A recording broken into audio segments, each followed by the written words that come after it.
Teman-teman, mungkin teman-teman sering kali mendengar kata dengan pasar modal. Apa sih pasar modal itu?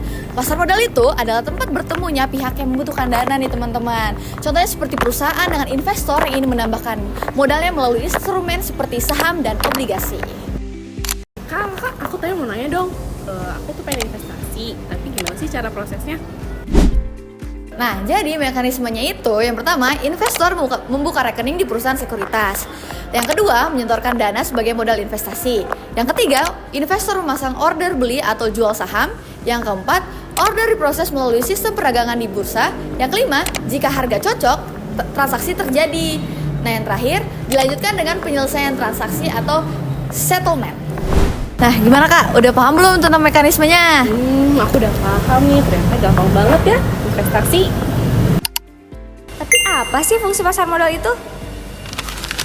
Jadi, fungsi pasar modal itu memiliki peran penting dalam perekonomian karena menjadi sumber pendanaan bagi perusahaan dan sarana investasi bagi masyarakat.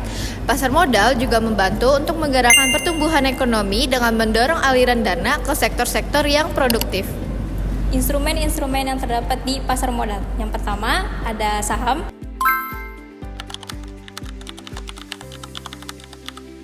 Yang kedua ada obligasi. Dan yang ketiga ada reksadana. Selanjutnya yaitu cara kerja perdagangan saham. Yang pertama, investor menentukan saham mana yang ingin dibeli dan dijual. Yang kedua, broker atau aplikasi sekuritas akan mengirimkan order ke bursa.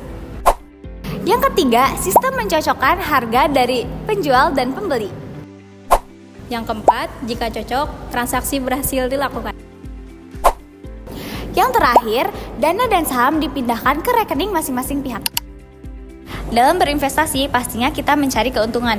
Investasi di pasar modal menawarkan peluang memperoleh keuntungan melalui kenaikan harga saham maupun pembagian laba perusahaan.